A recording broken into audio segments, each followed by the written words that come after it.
Welcome in, everybody, to another episode of ZB's Horsepower Talk. As always, I'm ZB, Zack Brown, and joining with me, as always, former 410 Sprint Car crew chief and mechanic Jeff Brown.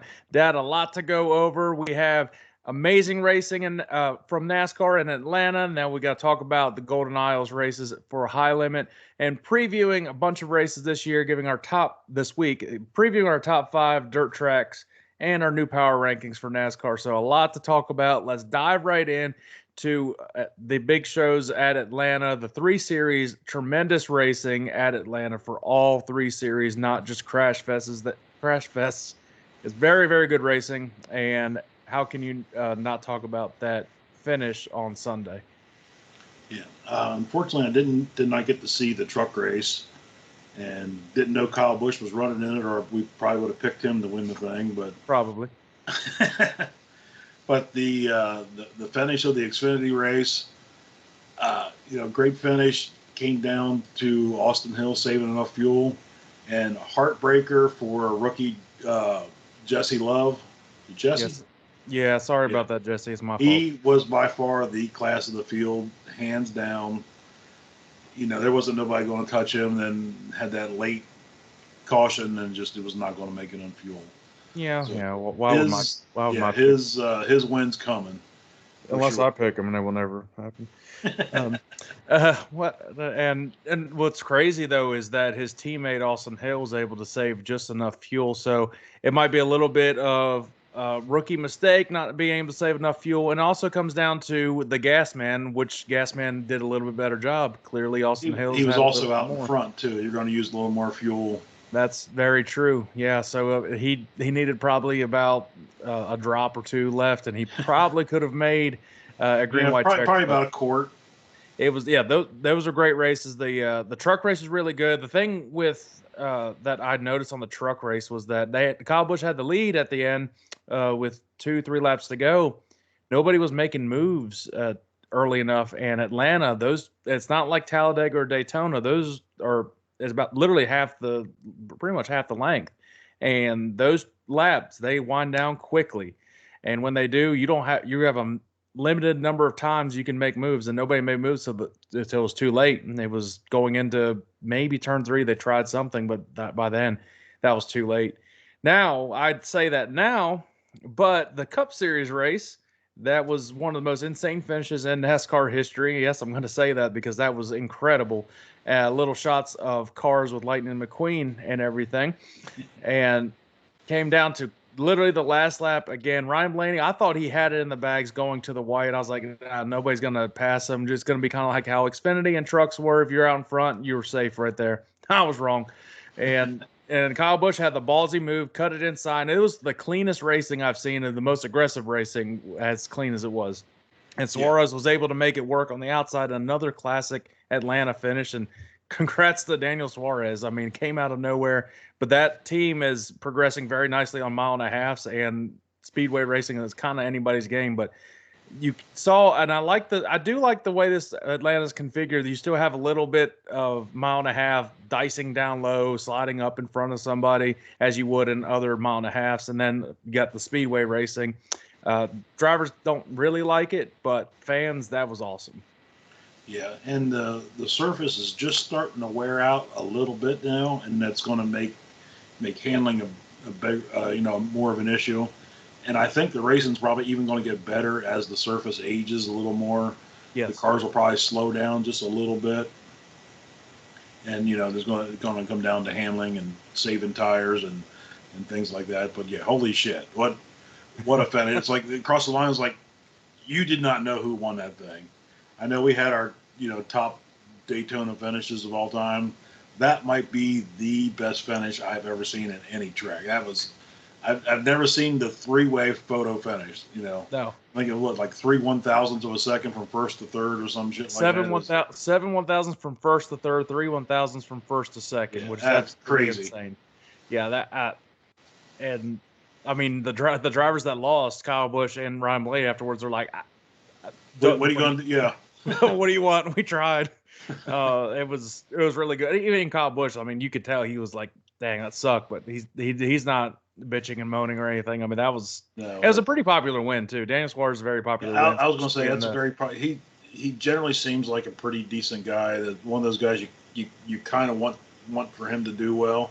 Yeah, I had no idea what he was saying afterwards, but it's okay. He's excited. And of course, another Atlanta race with this style of racing. Kyle Larson once again doesn't finish racing up front. Very, very fast all night. And none of I don't think really any of them have been his fault. He just got caught up with Brad Keselowski. Keselowski just lost it. He just got loose, and that's what you were kind of talking about. Is the track's aging. You see a lot of handling issues now, especially up on the top line. Yeah, you think Kyle Larson's probably like, all right, here I am, third back in the line on the outside, right behind, series champ, Brad Keselowski. I'm in a good spot, and Keselowski just loses it. So it just, no one's safe. You never know. But I mean, that car looked good, but Chevy is the class of the field right now. They are 2 for 2 in points races this year. Going into Las Vegas, which we'll touch on later and kind of discuss our whole fantasy lineups now. I won fantasy, so that's surprising. Yeah. I'm still not in leading fantasy standings. Yeah, I came in last again. It's okay. It's only 34 races left, so that'd probably be the best I ever. I don't think I got one single matchup right because it might be a little bit easier this week. It's not speedway racing, not so much of a crapshoot. So I found it slightly easier to pick the lineups this week. I say that they're all going to crash, but we'll get into that in a little bit.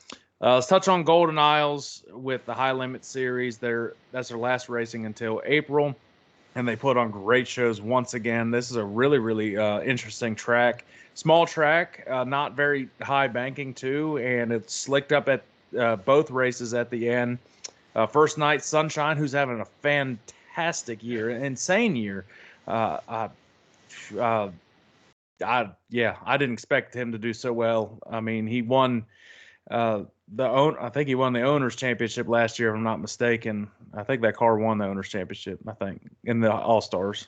Yeah, I think so.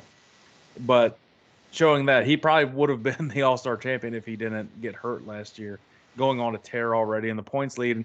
He got first the first night, second the second night, but Jacob Allen coming out of nowhere and showing out and having another great racing towards the end. Really could have came down to Tyler Courtney, Justin Peck, or Jacob Allen at the end of the second night, but Jacob Allen prevails. So really great for him and great for Shark Racing. So it's good racing so far in High Limit Series. Yeah, it's been great racing. The first night maybe not quite as good, but that's the first time 410 sprint cars have ever been at that track. And the first night, the crowds, it was a Thursday night, and if you're going to have Thursday, Friday, and Saturday night racing, crowds are probably going to be down. And I also think they were charging like $40 to get in. So if you're going to pay $40, you might as well just wait till the last night and see the whole shebang. But yeah, great racing. And the second night, it was awesome. Jacob Allen, started up front, led most of the race, and about 10, 12 laps to go. Justin Peck does get by him, through lap cars, and then Jacob Allen was the only one that could get anything going on the outside of turns 1 and 2, and he just kept bossing her in there, and it finally stuck, and then he was able to get the lead back and never let up from there. But good for him, because last year he stepped away from racing for a little bit. He was getting kind of burnt out. So I think maybe this High Limit Series, they don't run near as much as the Outlaws. I think that's going to be a lot better for him, mentally and physically. For sure, and it's spread out too. Like I said, they're off until April, so that's great.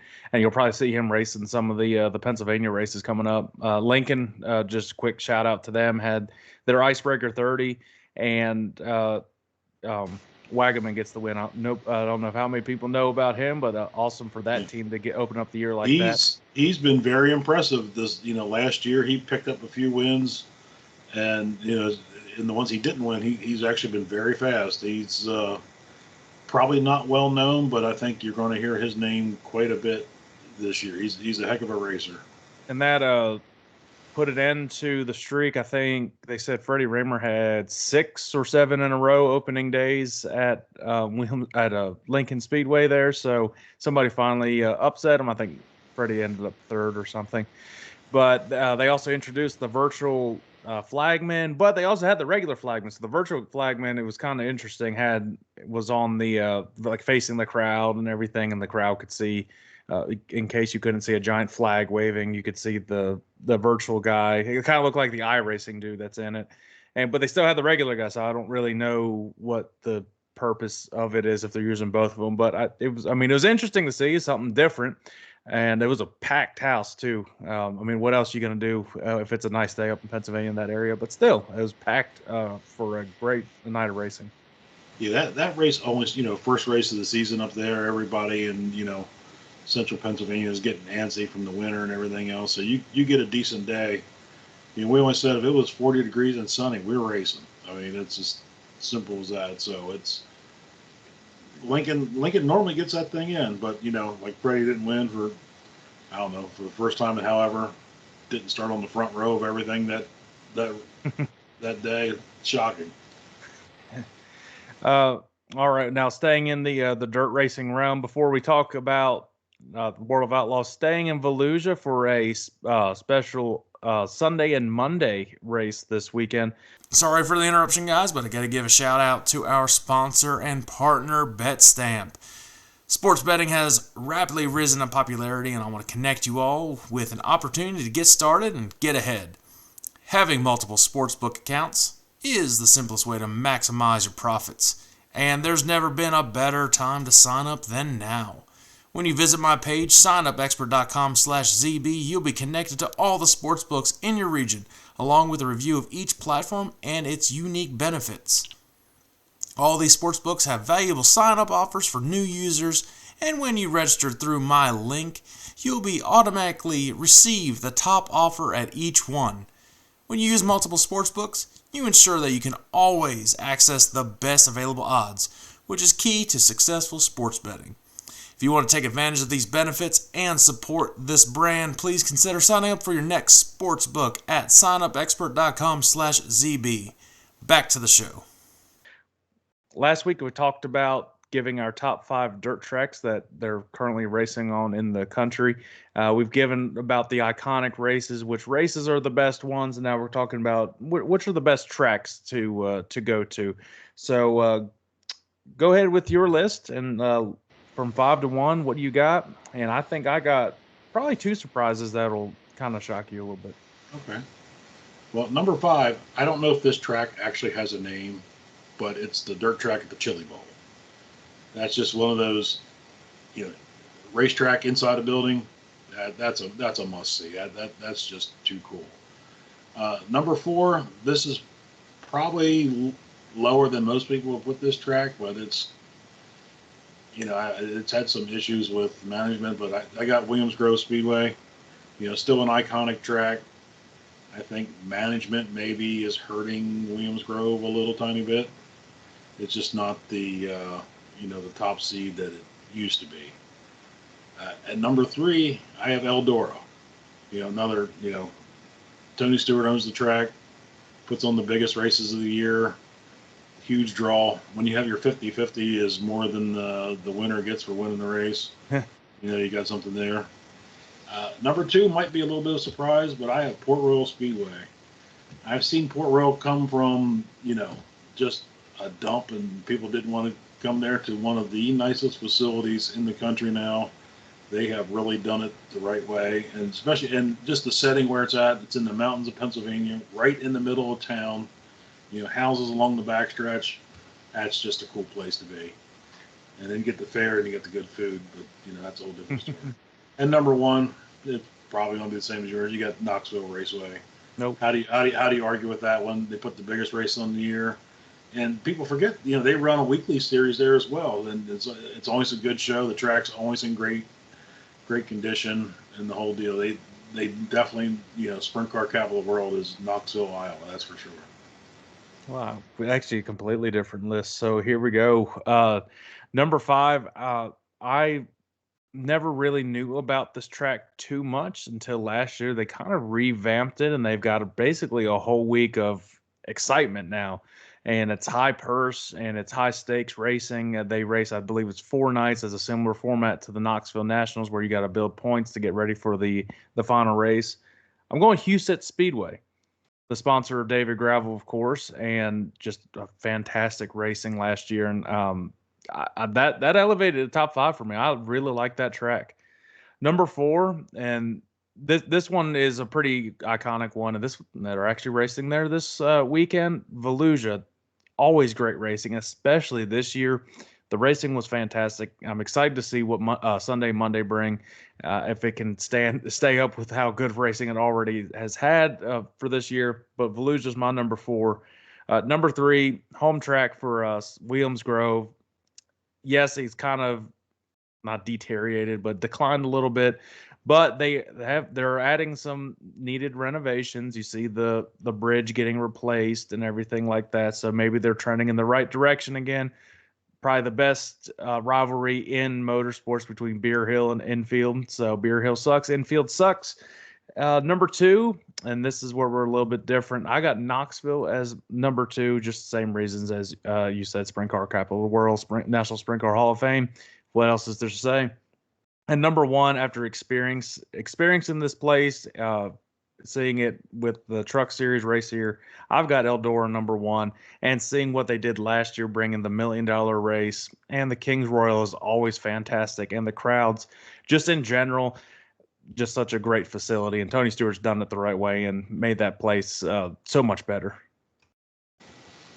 Yeah, I kind of had Houston's as sort of my honorable mention track, because that's another one that kind of is doing it the right way. They built that up. They got that, the high profile race, and I'm looking forward to that one again this year. That was exciting last year.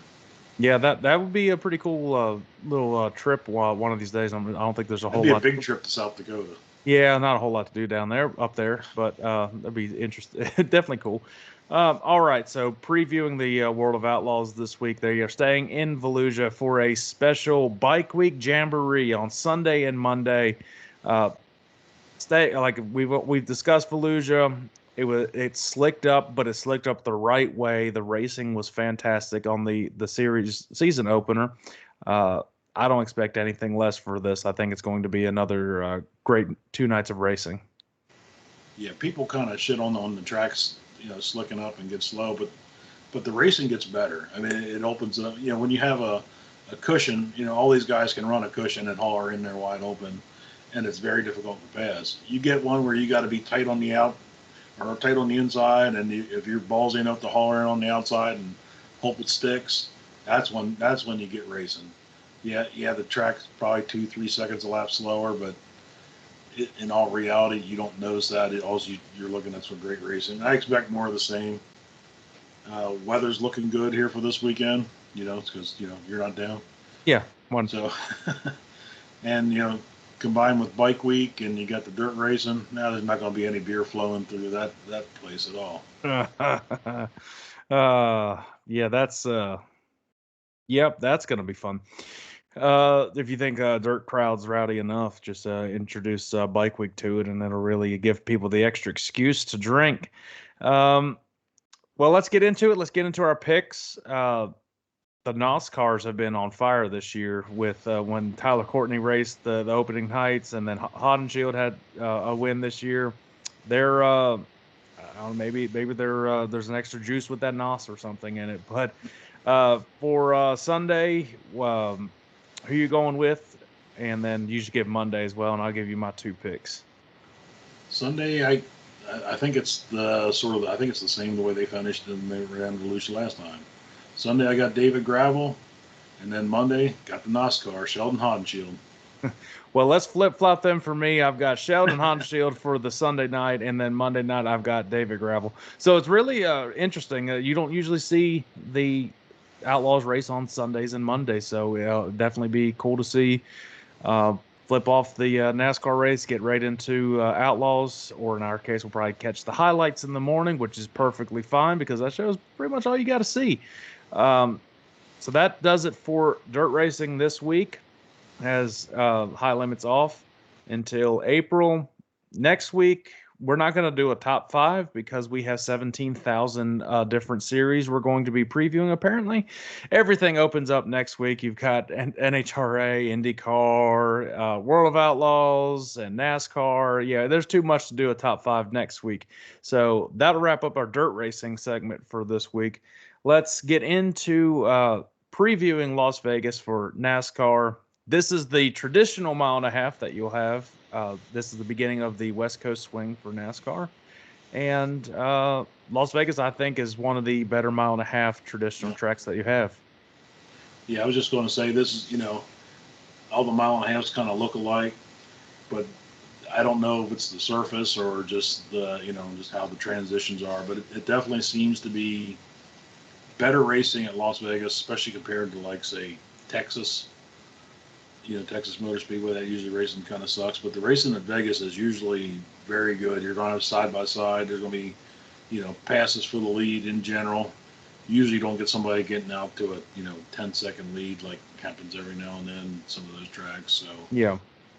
In this car with the package they have, the mile and a half speedway racing has been quite a bit better. So we'll see if that's really continues or if the teams are figuring, or you get one team that figures something out and the rest of them don't. It could be a stinker of a show, but I think it's going to be a good race. I don't think you're going to see near the crashing that, in all 3 series. I don't think you're going to see as bad of crashes. Well, we were shocked to see the truck series that they didn't crash that much in Atlanta. So that gives me a little bit of hope that it will have decent racing this year. I mean, you got to have a little bit of hope there. In Xfinity, they've continuously put on really good shows, and they're very underrated. And excited to see what they can do on Las Vegas. I think this might be one of the better Cup years already. It's already started off strong, and we'll see how it hits at Las Vegas. But I'm pretty excited for it, and I've got my fantasy lineup here. I'm gonna go through my lineup, and you'll give yours, and we'll talk about our power rankings as well, and then give our picks for the week. So, fantasy lineup for this week, the starters, I've got all new starters because I'm not trying to abuse the same ones to start off the year. So, one of the first starters I've got is the hometown guy, Kyle Busch. He showed out really well at Atlanta, and he's always really strong at Las Vegas. You race a little bit harder at your home track, so I think he's going to be in contention. I think the Chevys are going to be pretty strong this year on mile and a halves, and I think also this guy races a Toyota. I'm picking. This is Toyotas and Chevys. This is pretty much my whole lineup. Just the mine too. The next guy I've got, strong run at Atlanta, strong run Daytona 500 as well. I've got Martin Truex Jr. in my lineup. The next guy, hopefully I don't jinx him, but I've got Kyle Larson in it. I mean, he was showing really strong moves at Atlanta. That was arguably the fastest car there, and I think Hendrick. I think it's going to come down to Hendrick and Joe Gibbs for Las Vegas in general. So there's a little foreshadowing for one of my picks. The next one I've got Joe Gibbs, Christopher Bell. Very fast on the mile and a half last year. Again, I think Toyotas are going to be very good this year on mile and a halves. And then I've got basically Joe Gibbs. It's from the 2311 camp. I've got Tyler Reddick in. And then my garage, the only one that's not a Chevy or Toyota, I've got Joey Logano in my garage. Hopefully he doesn't cheat with his gloves, which he got $10,000. He got $10,000 fine for. I've never heard that. And then they show the video. I'm like, oh no, that makes sense. You can't do that. Yeah, they were saying that they think another team told on them. I'm like, how about the in-car camera that showed it? Yeah, I mean, that's not the smartest way. You can't tell me that was going to make any difference whatsoever, but hey, whatever. Rules are rules. Yeah. Well, all right. So the lineups this week, the featured matchups this week, you've got Daniel Suarez versus Chase Briscoe. If you want to risk all of your money, you can go with Chase Briscoe because his odds are plus 120. I like the Chevys here. I like Trackhouse racing in general, and Suarez has the momentum. That goes a long way. I've got Suarez over Chase Briscoe in this matchup. You got Truex and Joey Logano. They're more or less even on the odds, but I do like Martin Truex Jr. over Joe Logano in this one. The next one, Ty Gibbs versus Bubba Wallace. This was a little bit tougher. They like I guess they like Bubba a little bit more, but not by much. I like Ty Gibbs in this one over Bubba. That might be the shocker that I had. And Ross Chastain versus Brad Keselowski. Trackhouse, I'm going to stick with them. I think they're both going to have very solid days. I got Ross Chastain in my matchups. Is anything defer in yours? Yeah, mine's a little bit different. All right, we can go over it this week. Look at that. So in my lineup, it's all Chevys and Toyotas, just like you said. So this guy has been fast, just awful luck. I mean, worse luck than Larson. So I still have Denny Hamlin in my lineup. Sooner or later, he's bound to finish one of these. New this week, I've got Martin Truex Jr. in. He always runs good on the mile and a half, so it's hard to go against him. Also new this week, I did put in Kyle Larson. Oh, God. He seems like he either wins or runs second at Las Vegas. Well, now he's going to crash. Yeah, I'm sure. I have Kyle Busch getting in this week. It's kind of hard to go against the hometown kid. He's been fast, so I think really hungry for a win at his home track. New this week for me, and which is funny, I haven't put him in yet, but I do have William Byron in. Okay. He had a rough time last week, but everybody Hendrick did. Hendrick's cars are just fast. And in my garage, I have Bubba Wallace in my garage. All right, so matchup. for the matchups, the one that's probably the shocker, Suarez and Chase Briscoe. I took Briscoe on this one. All right. Yeah, sometimes you just gotta swing for the fence. We both got to make up ground on Mom somehow. So. Yes, seriously. So I got between Truex and Joey Logano. I did pick Martin Truex. Ty Gibbs and Bubba. I picked Bubba on that one. And Ross Chastain and Keselowski. I did pick Chastain with Trackhouse. So we got a little bit different. And they said the good bet's Kyle Larson. Obviously, good bet's Truex. Tells you to avoid Chase and avoid Chris Buescher. And the sleeper's Bubba. So, I mean, they're... So that means Chase and Chris everything Buescher, Chase going to win, and then Chris Buescher second, while Bubba, Larson, and Truex finished last. All right, going to our power rankings right before we give our picks for Las Vegas. I will give my power rankings first, and then you can give your pick for the race first.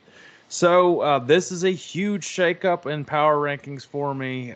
This is going to shock a lot of people, but this is based on 2 consecutive weeks of great finishes overall for these teams. It was hard to kick some people out, but you got to do what you got to do. This is, again, a fluid list. It's going to change week in and week out based on the how they do this week and the track coming up and how they've always performed historically there. So number 5 for power rankings. Got the guy that finished third by 7/1000ths of a second at Atlanta. I got Kyle Busch moving into my top 5 power rankings. Number 4, the winner from Atlanta. I have Daniel Suarez cracking my top 5 in power rankings. And number 3, got Martin Truex Jr. 2 solid weeks of racing and going into a track where he's one of the favorites to win. Number 2, this is a shocker, but starting off 2 fifth-place finishes to start off the year. How do you avoid this? And if this was the old Cup standings, he would be the points leader right now. Bubba Wallace is my number 2. And my number 1, he goes back up to number 1 after sliding a little bit last week. Ryan Blaney, after just finishing about that short for a win at Atlanta, he gets my top spot going into Las Vegas. Go ahead with yours. We're close. At number 5, moved in. I picked last week's winner, Daniel Suarez. He the first 2 races he's been fast. At number 4, and I'm still not a fan of this guy, but I'm still sticking with him. He's still one of the best drivers out there. I still got Denny Hamlin. The car was fast. He spun out I don't know how many times, still made it back to the front. So he finally, bit the bullet and didn't finish. Same thing at number 3. I got Kyle Larson at number 3. The guy's been super fast all year. His luck just sucks ass. Sooner or later, it's bound to turn around. Like I said, he's very good at Las Vegas. That's why I moved him in here. At number 2, got the local guy, Kyle Busch at number 2. Another one's been fast all year and just missed it by that much. Daytona, he was quick. didn't quite work out.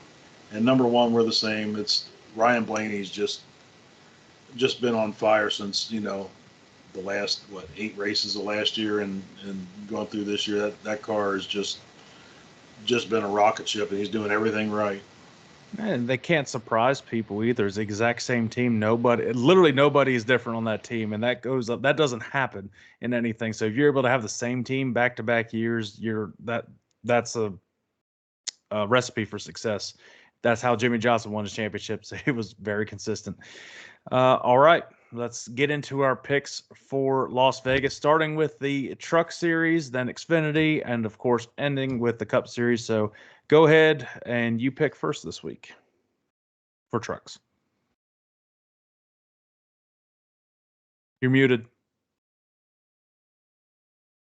There you go. All right, so if Kyle Busch does not run, I'm going to pick Ben Rhodes.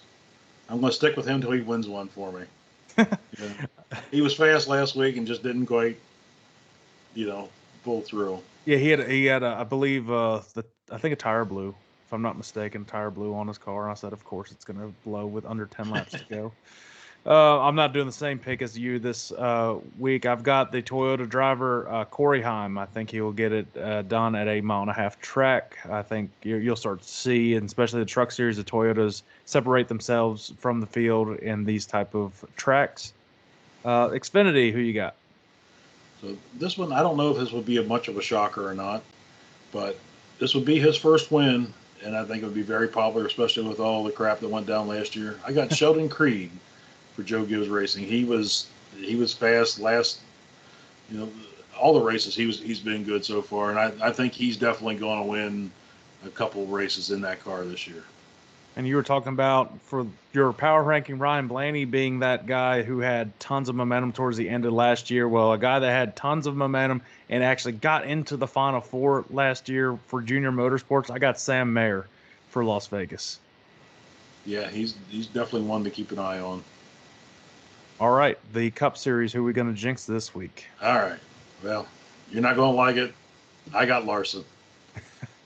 I was on the fence between two different drivers right here, but I'm not going with Larson. He was one I was considering, but after thinking it through, I've got Martin Truex Jr. for Las Vegas. And Mom picked Kyle Busch. All right. Well, I think that does it almost. Actually, you know what's bad? I didn't leave and look up a trivia question, so I got you real quick. Let me just find it real quick. I've got it on my. I knew what I wanted, I just didn't find the answer. That's right. While you're looking at that, I want to give a shout out to my youngest son, Michael, Lieutenant Michael Brown. Just graduated from IBULLOC, which is Infantry Basic Officer Leader course at Fort Moore, Georgia. So up next for him is Army Ranger training. So, good luck to Mike, you crazy son of a bitch. All right. What manufacturer in NASCAR has the most wins all time? Nitro's chiming in. I would think it's Chevy. And do you know how many? I wouldn't even remotely have a clue. If you could just take a guess. Because that's part of the question, too. 750? 853. That was not too far just off. Updated with Daniel Suarez. So, and they actually have the most of the newest generation car as well. They have 39 wins in the next gen. But yeah, Ford has the second most all time because it's changed so much. And there's two that actually, I'll give you a bonus point because we're keeping score. If you could tell me what there's two manufacturers that have one single win in the NASCAR Cup Series. Do you know which ones those are? And these are you wouldn't even think that they were ever in NASCAR. So this is a trick. Edsel? Doesn't even look like they have a win. No. Okay. Well, I know Hudson has had a win. They had 79. Yeah. Wow. I can't even. I'm sure it's an old manufacturer, like Checker. Checker doesn't have a win. So, one of them's Jaguar. Oh, no kidding. I would have never guessed that. It was at Linden Airport in New Jersey, and Al Keller was the driver. And the other one is Nash, NMC, and that won at Curtis Turner in Charlotte in 1951. Huh. Never even heard of those. If it says Charlotte Speedway, I don't think it's the same Charlotte Speedway as they have now. I think it's a different track specifically. But yeah, I had the question in my head, and I just obviously wasn't prepared. Sorry about that for the suspense, guys. All right, so again, next week we're not doing the top 5. We got a lot of crap to talk about next week. A lot of racing coming up, and yeah, I think that does it this week. So if you guys are listening to this, make sure you can listen anywhere you get your podcast. If you're watching this on YouTube, make sure you share it and like, subscribe, and keep following on all social media platforms. And I always release some videos on TikTok and Facebook and all that stuff. So follow everywhere, and Instagram too. So that's always on there as well. I'm not the savvy genius with social media stuff, but I try, so it gets on there. All right, till next week, Dad. We'll get into lots of racing next week. Might be a little bit longer episode next week. A lot of racing. Tony Stewart's debut in Top Fuel Dragster. That should bring in quite a crowd, I think. That place is going to be packed. All right, see you then, Dad. All right, bye.